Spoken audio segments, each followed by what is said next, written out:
ভৈরব গঙ্গোপাধ্যায় বাংলার যাত্রা জগতের কিংবদন্তি পালাকার। আজ আপনাদের বলবো পালাকার ভৈরব গঙ্গোপাধ্যায়ের ব্যক্তিগত জীবনের অজানা কাহিনী। বর্ধমান জেলার মন্তেশ্বর থানার অন্তর্গত মূল গ্রামে জন্ম হয় ভৈরব গঙ্গোপাধ্যায়ের 1934 সালের 25শে নভেম্বর, বাংলার 1341-এর 9ই অঘ্রাণ। আধুনিককালের স্বনামখ্যাত পালাকার ভৈরব গঙ্গোপাধ্যায়, পিতা অমৃতলাল গঙ্গোপাধ্যায়, মাতা ইন্দুমতী দেবী। মূলগ্রামের পাঠশালায় হাতেখড়ি হয়েছিল তার।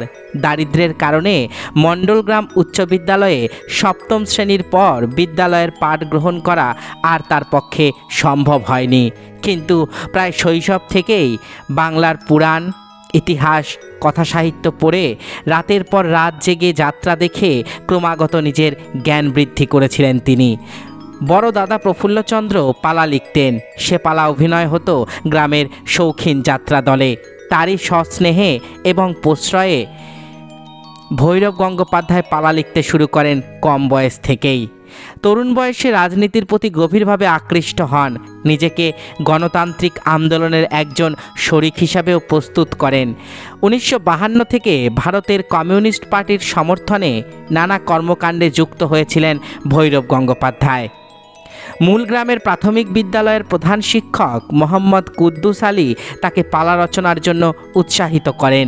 তার লেখা প্রথম একাঙ্ক নাটক ছিল কারাগার, যা মঞ্চস্থ হয়েছিল মূলগ্রামের সেই বিদ্যালয় প্রাঙ্গণে। অল্প বয়স থেকেই সঙ্গীত রচনাতেও তার দক্ষতা ছিল।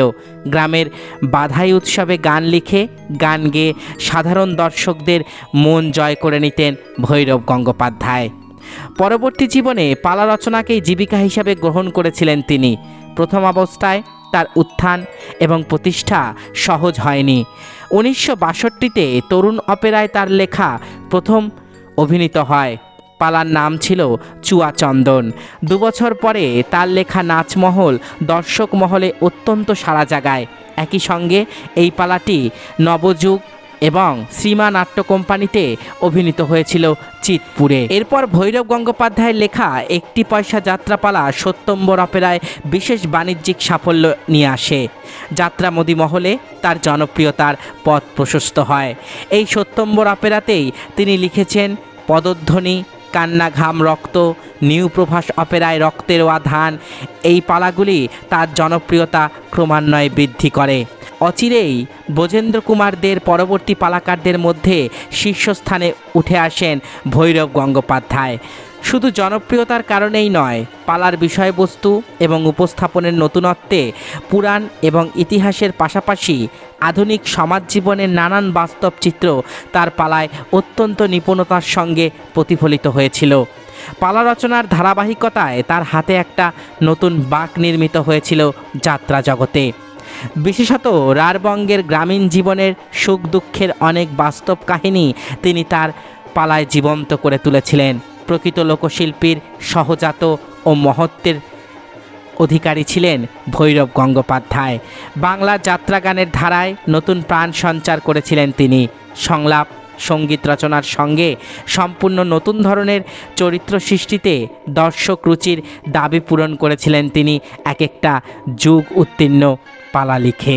তার লেখা উল্লেখযোগ্য যাত্রাপালাগুলি হল বেগম আসমান তারা, সম্রাট অন্ধকাসুর, পাগলা গারদ, মা মাটি মানুষ, বিবি আনন্দময়ী, ময়নামতির মাঠ, অচল পয়সা, ময়লা কাগজ, দেবী সুলতানা, দেবী মালিনী, গান্ধারী জননী, দুটুকরো মা, 7 টাকার সন্তান, ঠিকানা পশ্চিমবঙ্গ, মা যশোদা কাঁদে, অচেনা স্বামী স্ত্রী ইত্যাদি।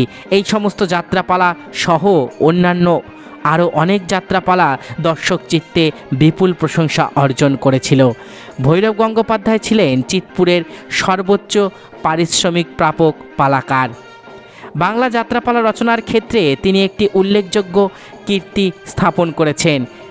সাহিত্যের উপন্যাস, গণদেবতা, উল্কা, হাসুলিবাকের উপকথা, অগ্রদানীর মতন কয়েকটি বহু বিস্তৃত ধ্রুপদী কথা সাহিত্যের পালারূপ দান করেছিলেন ভৈরব গঙ্গোপাধ্যায়। নট্য কোম্পানি, লোকনাট্য, অগ্রগামী, চন্দ্রলোক অপেরা, আর্য অপেরা, লোকবন্দনা প্রভৃতি প্রথম শ্রেণীর পেশাদার যাত্রা দলে তিনি নির্দেশক এবং পালাকার, সুরকার হিসাবে যথেষ্ট খ্যাতির অধিকারী হয়েছিলেন। শেষ জীবনে তার প্রধান অধিনায়কত্বে 3টি পেশাদার দল গঠনের নেতৃত্ব দিয়েছিলেন তিনি। সেগুলি হলো Bhairab opera, Jugantar opera, Anandabazar opera. তার রচিত শেষ 2টি পালা গায়ের মাটি মায়ের আঁচল এবং জীবন গাড়ির ফেরিওয়ালা যথাক্রমে অভিনীত হয়েছিল ভৈরব অপেরা এবং যুগান্তর অপেরায়। তার পুত্র মেঘদূত গঙ্গোপাধ্যায় পালাকার, সুরকার নির্দেশনায় পিতার উত্তরাধিকারকে বহন করে নিয়ে চলেছেন। নট্য কোম্পানির কর্ণধার মাখনলাল নটের স্মৃতিচারণে ভৈরব গঙ্গোপাধ্যায় সম্পর্কে কিছু কথা এবার আপনাদের সামনে তুলে ধরব। মামাটি মানুষ পালাটি আমাদের সঙ্গে ভৈরববাবুর সম্পর্ক তৈরি করে দিল। তারপর থেকে প্রতি বছর আমরা ভৈরববাবুর কাছে একটা করে পালা নিতাম। চিড়িয়াখানা, অচল পয়সা, মেহেরুন্নিসা, ময়লা চাদর, দেবী সুলতানা, নাম ভূমিকায়, ক্ষুধিত হারেম, শ্রীচরণে সুমা, এইভাবেই একে একে লেখা হয়েছে নট্য কোম্পানির জন্য ভৈরববাবুর সমস্ত পালা। তারপর হঠাৎই ভীষণ গণ্ডগোল হলো আমাদের সঙ্গে ভৈরববাবুর। আমাদের পালা দেওয়ার ব্যাপারে উনি ভীষণ গণ্ডগোল করতে লাগলেন। আমাদের দেবেন বলে সেই পালা অন্য দলে দিয়ে দিতেন। আমাদের পালা দেওয়ার সময় ঠিক রাখতেন না। এইভাবে ওর সঙ্গে একটা তিক্ততার সৃষ্টি হলো নট্য কোম্পানি দলের। পরবর্তীকালে আবার যখন সিনেমা স্টারদের নিয়ে যাত্রা করানোর চল উঠল, তখন রবি ঘোষ, দীপঙ্কর দে এমন সব নায়ক দিয়ে আমরা অভিনয় করাতে শুরু করি। সেই সময়ে দীপঙ্করদের অনুরোধে আবার ভৈরব গঙ্গোপাধ্যায়ের সঙ্গে যোগাযোগ করা হয়। কিন্তু সেবারে উনি আমাদের পালকি চলে রে বলে একটা পালা দিলেন। বইটা সুপার ফ্লপ করলো। পরে জেনেছিলাম ওরই আগের একটা ফ্লপ বইকে একটু অদল বদল করে উনি আমাদের কাছে চালিয়ে দিয়েছিলেন। সেটা আমি বুঝতে পারিনি বলেই এই বিপত্তি। তবু তারপরেও আমরা কিছু পালা ভৈরববাবুর কাছ থেকে নিয়েছিলাম, যেমন বন্দি মুসাফির। এই পালায় সত্য বন্দ্যোপাধ্যায় অভিনয় করেছিলেন। কিংবা স্বর্গের পরের স্টেশন, পুত্র ভিক্ষা দাও ইত্যাদি। তবে নট্য কোম্পানির সঙ্গে তার সর্বশেষ কাজ নর্তকী জননী যাত্রাপালা। ভৈরববাবুর সঙ্গে আমাদের এই দীর্ঘ সম্পর্কে বহুবার তিক্ততা এসেছে, বহু বিফলতার সম্মুখীন হয়েছি আমরা। কিন্তু তেমনি আবার আমাদের সম্পর্কে একটা টানও কাজ করেছে, একটা ভালোবাসাও সব সময় থেকেছে। সেই কারণেই বোধহয় বিভিন্ন তিক্ততার পরেও আমরা আবারও একে অপরের সঙ্গে কাজ করতে পেরেছি। ভৈরববাবুর মধ্যে কিছু এমন গুণ ছিল যা ভোলা যায় না। ভীষণ জোরদার সংলাপ লিখতে পারতেন। পালার গল্প অথবা কোনো চরিত্র ধরে তার একটা উত্তরণ ঘটাতে পারতেন। পালার বক্তব্যের মধ্যে একটা বৈশিষ্ট্য ওর সব সময় বজায় থাকতো।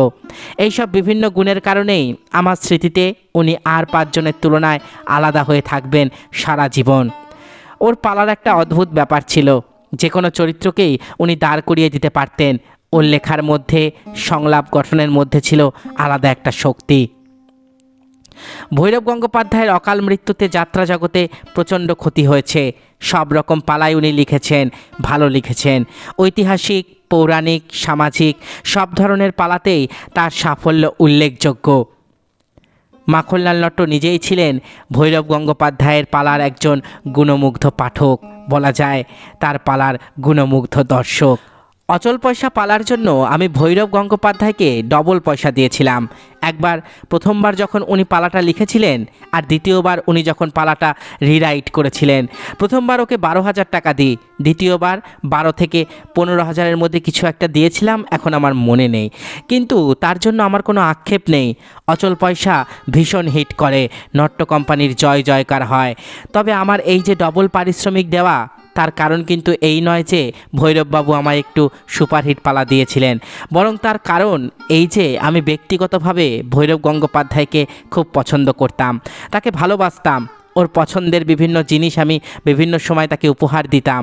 যেমন উনি একটু নামি ব্র্যান্ডের সিগারেট খেতে ভালোবাসতেন, আমি মনে করে ওকে ওর পছন্দের ব্র্যান্ডের সিগারেট খাওয়াতাম। বা ভালো ফ্লেভারওয়ালা লিকার চা, যা উনি খুব পছন্দ করতেন, আমি সেটাও তাকে কিনে পাঠিয়ে দিতাম। আমাদের মধ্যে একটা পারিবারিক সম্পর্ক তৈরি হয়েছিল, বলেছিলেন মাখনলাল নট্য। 1983 এবং 1986 সালে পশ্চিমবঙ্গ সরকার ভৈরব গঙ্গোপাধ্যায়কে শ্রেষ্ঠ পালাকার এবং পরিচালক হিসাবে পুরস্কৃত করে।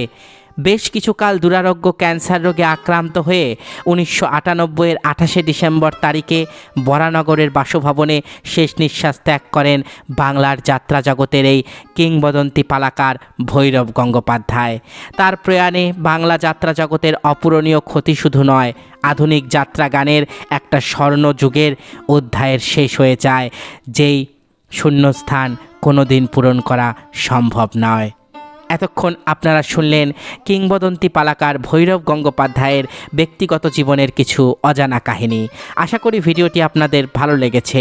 আমার চ্যানেলের ভিডিওগুলো যদি আপনাদের ভালো লেগে থাকে তাহলে অবশ্যই চ্যানেলটি সাবস্ক্রাইব করুন, পাশে থাকা বেল আইকনটি ক্লিক করে দিন যাতে পরবর্তী ভিডিও নোটিফিকেশান খুব তাড়াতাড়ি আপনাদের কাছে পৌঁছে যায়। আজকের মতো এখানেই শেষ করছি। ভালো থাকবেন সবাই। নমস্কার।